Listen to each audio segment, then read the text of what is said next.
Ayun, nga nakita mo ni PRRT. Kanya, kumusta man siya dito? The last time may nagkita ni Mayor Rudy, Tatay Digong sa atong tanan, dito sa Villamor Air Base, March 11, 2025. Tagaan ta mo gamayng konteksto. Hapit pa mi wa magkita. Kay pag-abot sa eroplano dito sa NAIA Terminal 3, naulahi lang ko gamay, pero I insisted kay na may harang dito sa entrance to go inside further kay nangita ang akong kliyente si Mayor Rudy. Gitugtan man pud ko nga mosulod. Uban tong si Attorney Bobet Torion, usapod ka abogado. Pero pag-abot na mo dito sa Tumoy, naanay dito si Attorney Vic Rodriguez, Senator Bongo, Philip Salvador, si Secretary Bebot Bello, hasta ang tulo ka doktor ni Mayor Rudy. Wala sila pasudla. Hantod ragid sila dito sa Tumoy.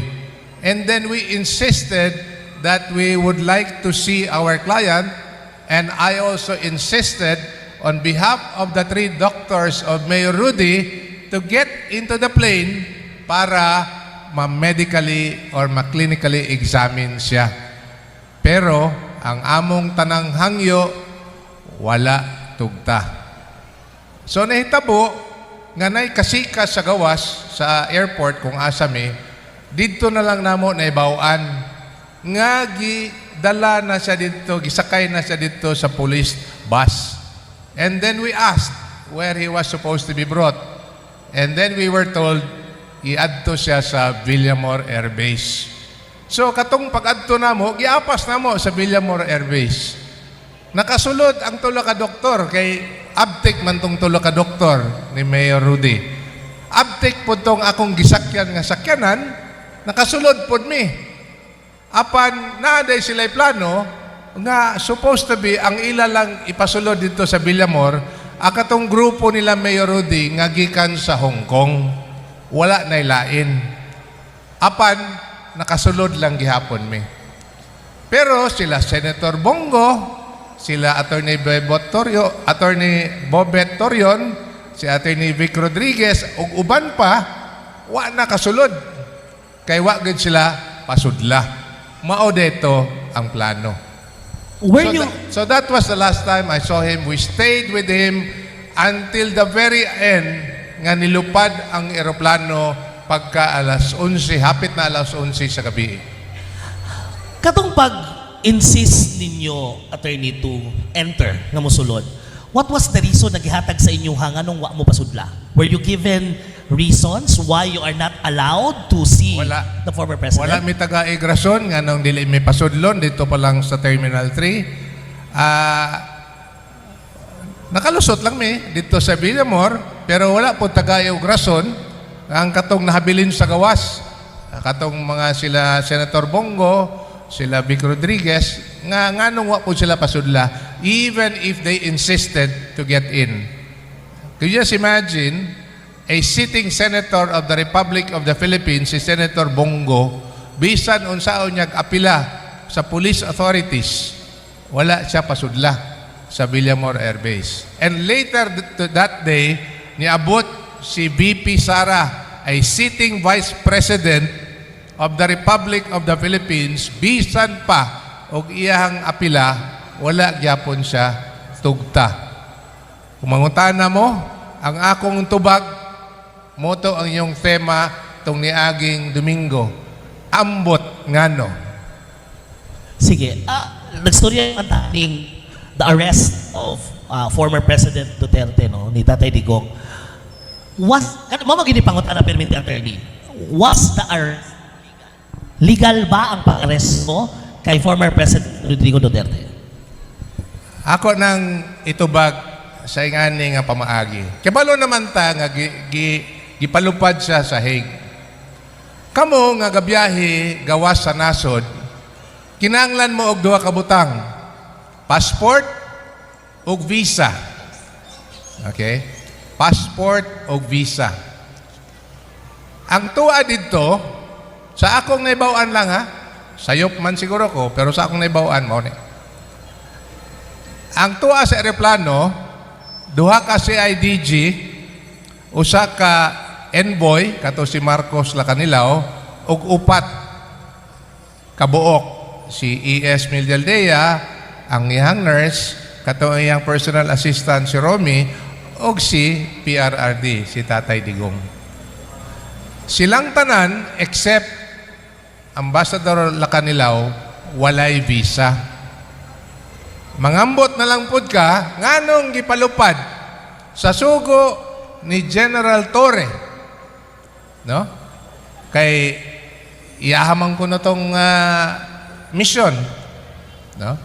And I will put that in context later.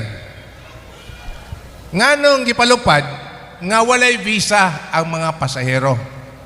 Mangambot na pud ko ngano. So kung moingon kag legal ba to o dili, sa kanang aspeto palang daan, illegal na. Wa pay labot sa pagpugos sa pagsakay sa eroplano padulong sa Hague. Ilalom sa ato ang balaod, kani in a very layman's way of understanding our local jurisdiction ingani ni. Tagaan tamog comparison. All foreign laws or orders, kanang mga order or decision sa gawas sa nasod sa Pilipinas, inigabot ana diri sa sulod, di yun na mapatuman. Unless iagi sa atong ginatawag og local courts. Ikintahay nato ang diborsyo. Naay gihimo nga divorce sa Las Vegas. Sa usa ka Pilipina o usa ka foreigner, dadto na sa Pilipina diri sa atong nasod. Kana nga divorce gikan sa gawas, di na mapatuman dinhi sulod sa Pilipinas unless kanang order na iagi sa korte. Mo-file ka og petition sa local court nga ikumpirma tong decision sa gawas. Susama ra gyapon katong alleged warrant of arrest nga nadawat sa Villamor Air Base kuno didto sa March 11. Kung naay pag-aresto, sigon sa usa ka foreign judgment or order, iagi na sa local court. Moto ang among gipaabot nga mugawas si Tatay Digong gikan sa Villamor Air Base para dadon siya sa korte sa Pasay. Kay ang korte sa Pasay mo may jurisdiction sa Villamor Air Base. Wala pud na nahitabo. Ambot nga no. But there was na a warrant of arrest, attorney. At that time when he was arrested, wala. Dito pa lang sa eroplano, ni protesta na si Tatay Digong. Ningon siya, ang ipakita sa iyaha, kanang ginatawag sa Interpol nga red notice. No? Kanang red notice, murag agig notice lang na sa tanan Interpol, sa tibuok kalibutan, nga naay lihokon nga pag-aresto. Pero dili kana ang pag-aresto or arrest order, ang ginatawag nato warrant of arrest. No? Okay, sige. Given karon in aning nga circumstansya, og na-establish na nato ng the failure of local authorities nga dalon sa local court, the kanang missing during the time of arrest ang warrant of arrest. Mao ba di ang basis karon sa ato ang ginahimo nga argument against the International Criminal Court, attorney? Muna ang nigawas sa tulo ka Senate hearing sa ilasa nga ginumala ni chair nga sa committee, Senate Committee on Foreign Relations. Muna sa ang nigawas. Busa sa iya harapong inisyatibo, nag-file si Senator Amy Marcos of administrative and criminal cases against those people who were responsible in bringing PRRD illegally out of the country. Nag-file siya dito sa Office of the Ombudsman. Sige. Certain kung ano pangutana sa tanan, attorney, no? After pila na ba kabulan since Digong is in the Hague, What's next? Unsa na yung nagahitabo? Unsa may paabuton? Naabay paabuton? Makauli basya? Mga pangutana. Unahon ako tong imong katapusang pangutana. Kung makauli ba si Mayor Rudy, si Tatay Digong, hugot akong pagtuo nga makauli siya. Makauli siya, usbon ako.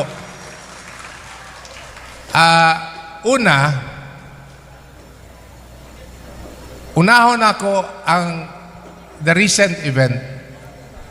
The recent event of his winning the mayorship of Davao City. Okay? And he won it overwhelmingly. Akong gamay, taga-ano gamay konteksto. The last time nga na ay Duterte o Nagorales nagsangka, 2010, minumduman mo, Kapitan, nahitabo na 2010, si Mayor Inday at that time against House Speaker Nograles. Bardok, more than close to 3:1. 300,000 plus ang boto ni Mayor Inday at that time, and ang si House Speaker Nograles 100,000 plus. Karon mas grabe pa. 8:1 ang ratio. 669,000 votes for Mayor Rudy as against 80,000 votes sa iyahang pinakaduol nga kaatbang og usa ka Nograles. Kana nagpamatuod if we are to look at it from the point of view of sovereignty, because one attribute of sovereignty is the expression of the free will of the Filipino people. And that expression of free will, diha nato mapamatud-an sa balota. Karon, og mahisgot mo, katong iyang programa tong una, iyahan naman ang gihisgot. Una siya gidakop. Una siya, he was illegally transported to The Hague. Iya man ang gisulti nga og mamayor ko, ako nang ipadayon dublado pa ang iyang mga programa sa malasakit, sa crimes, as well as the campaign against illegal drugs. Nituo ang kadaghanan sa tuwa dinhi sa Davao. Nganong dili man na ilhon ang expression of the free will of the people. That is an attribute of sovereignty. Meaning, ug dili na mapatuman nga ibalik nato ang atong mayor. Kusog ug lig-on nga mandatos nga mubalik siya og iyahang padayunon ang iyang programa isip amahan sa atong syudad. Ambot lang ngano. Do you think, attorney, kining act of, kining sovereign act voting o kining pagdaog ni Tatay Digong, isip mayor sa syudad sa Davao, do you think this is enough to pressure the International Criminal Court aron paulion siya diri sa Davao? Actually, maghisgot kag pressure, duha ka butang ang akong gustong iklaro. Ang proceedings dito sa Hague, judicial. Unya, gihisgot na ni Tatay Digong. Respetuon nato ang proseso nga judicial or legal dito sa korte sa Hague. Mo po na ang gisulti sa yahang abogado, si Attorney Kaufman. Respetuon nato ang proceeding dito sa korte sa Hague. Apan, nadungog na ako ang interview ni Attorney Kaufman the other day nga ang pagdaog ni Mayor Rudy, isip mayor sa Davao, was a protest vote.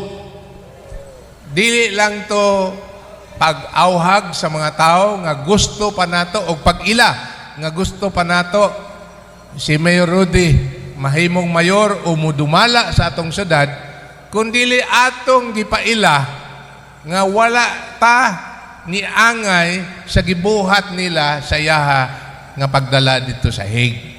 So in a way, that may be a way of expressing our protest. That may be considered a pressure, but I would like to caution you all that there is a legal or judicial proceeding that is going on, o siya na mismo naghisgot, si Mayor Rudy, atong respetuon ang maong kaso nga nana sa The Hague. Ang akong my 2 cents worth as a lawyer and having closely monitored the proceeding, dako og tsansa nga dili lang siya makauli, kundili modaog ta sa kaso nga giatubang ni Mayor Rudy. Do you think, attorney, it will happen this year? Karutoy ka. Kana gyud noon ang akong paglaom nga may tabo as early as possible. Kay baluman mo no nga gikan ko sa Hague. Unya gipangutana na pod ko dinhi kano sa daw ko mobalik. Ako na lang nang itubag to imong pangutana. Ang ako yung gustong may tabo, ako na lang siyang hulaton dinhi. Kaysa mo adto ko dito balik. So mo na atong gustong may tabo, hulaton na lang nato siya dinhi nga makauli ug mudumala diha sa City Hall isip atong mayor sa Davao. We are really looking forward to that, attorney. Mintras gapaabot ta sa iyahang pagbalik sa Davao, unsay tan-aw nimo ang angayng buhaton? Do we continue calling on to the International Court, Criminal Court? Do we continue this protest? Do we continue this program? Are these having an effect? Epektibo ba nga ginabuhat nato? Unsay tan-aw nimo, attorney? Tulo ka butang nga ako hunaan. Labi na sa mga gipang sulti nga pulong ni Kapitan Calvo no, sa Tibongko. Maayo gud kay sa muambit. Abigay nako og parinti sila ni Inday Sara. Bantay mo siyang itsura ka kanina. Naka pangutan ako sa akong katupat ko kanina kung parinti ba sila ni Inday Sara kay ang hulagway maumahog yun. Sa tubag sa pangutana, una, I'd like to give my own opinion on your program, Green Rice. Dungagan lang nako tong gipanulti nila kaganina, labi na si Jocelyn Tapik, no? As to why gimugna ni og inyong gipadayon. Kaya balo mo ang simbolismo sa green, dili lang ang color ni VP Sara. Pero kundili ang green is the symbol of the environment, the symbol of Mother Earth.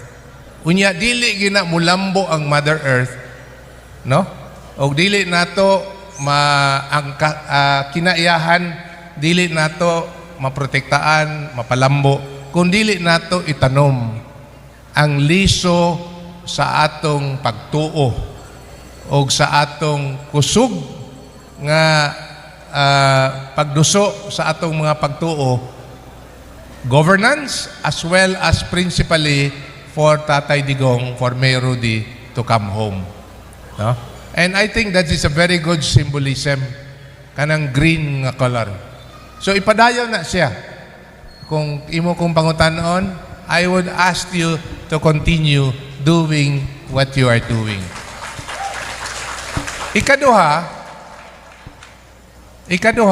ang inyong ginabuhat din is very inspirational. The same inspiration as what Filipinos all across the world is doing.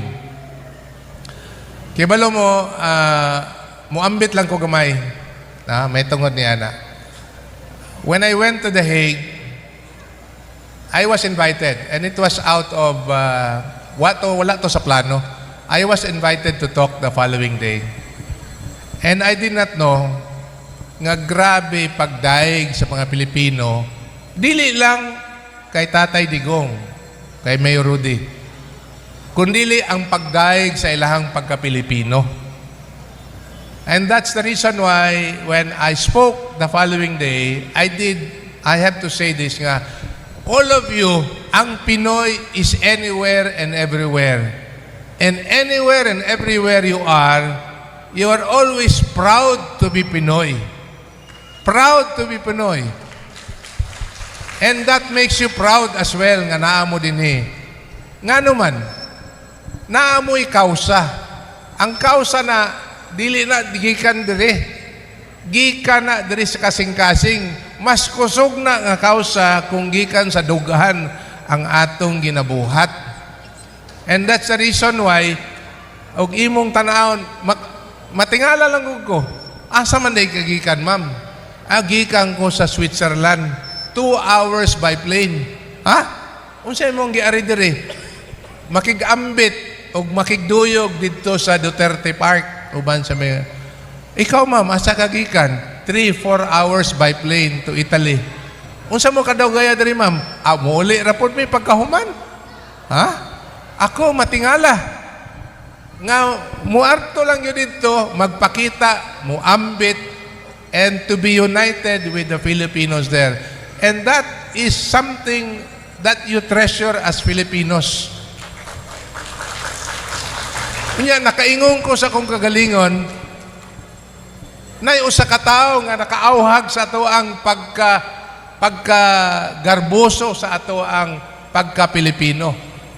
To be proud to be Filipino because there is that one cause. And that one cause is carried by that one man that we all love. Si Mayor Rudy, si Tatay Digong.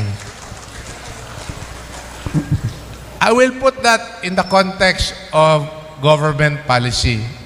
Dili na ko ni ilang palamposon o istorya. I did mention this before. I would like to say this again. It has been the consistent government policy by any administration, nga og na gani Pinoy gi-aresto, gidetina, gisuhan, or bisan pa gi-convict sa laing nasod. We can talk about Mary Jane Veloso, Sara Balabagan, katong 17 kabuok, very recently, gipailan og kaso sa Qatar for illegal assembly, pero gipanghambog sa BBM government nga ilang napadismiss ang kaso. Ang pasabot, kung naay Pilipino nga gidaog-daog, gikasuhan, bisan pag nakonbiktar sa laing nasod, government policy dictates nga they will extend all necessary assistance to assist that Filipino and if necessary, bring that Filipino home. Nganong dili man na mahimo sa atong halangdong mayor, sa atong halangdong presidente, si Mayor Rudy, si Tatay Digong, ambot lang yun. Ngano? Muna ang atong di masabtan. Kabaliktaran pa yun ang nahitabo. Imbis na ugnay gidaog-daog nga Pinoy sa gawas, atong dadon sa Pilipinas, nabaliktad pa hinoon ang nahitabo. Kaya ba mo pila edad ni Mayor Rudy, ni Tatay? 80 anyos. Tanggalo na lang nato iyang pagkamayor. Tanggalo na lang nato ang iyang pagkapresidente. Kita mga Pinoy, lalong kayo atong kultura. It's innate in our being Filipino, sa atong kultura. Nga murespeto ta og dako, murespeto ta og lalom sa atong mga katigulangan. Ambot lang, nganong wa nato girespeto, gibastos pa nato ang 80 anyos nga Pilipino. Muna ang akong ikatubag. Balikon lang yun ako ito yung tema last week. Ambot lang. Ngano? We hope na taas paghigayon para nakagisgutan, but including attorney, your message to the Davaoenos, likod aning tanan sa tanang panghitabo karon, unsay mensahe nimo para sa mga Davaoenos, especially to the Davaoeno youth? When I was invited to come here, and then this is supposed to be sponsored by the Kabataan, naglibog ko unsay akong isulti para ninyo. Niagi man ko ana nga edad, no, sa inyo mga kabataan. But it's something that probably I can relate, no, kay niagi man ta din ha. And I would like to share this two things. One, believe in yourself. Believe in yourself that you can make a difference. Ayaw yun, una-unaan nga kay tungod, batanon mo, estudyante pa mo, o bago lang mo nag-graduar, nga wala pa mo'y mahimo. Believe in yourself, nga naag yun mo'y mahimo. Gibalik-balik na ni Mayor Rudy, ni Tatay Digong, nga ang future sa atong nasod naa sa inyo. Usa na sa mga rason nga nung naa sa dito, kay giprotektahan mo batok sa salot sa illegal drugs. So I hope that you would be able to do what is good, to do what is necessary, and to believe in yourself.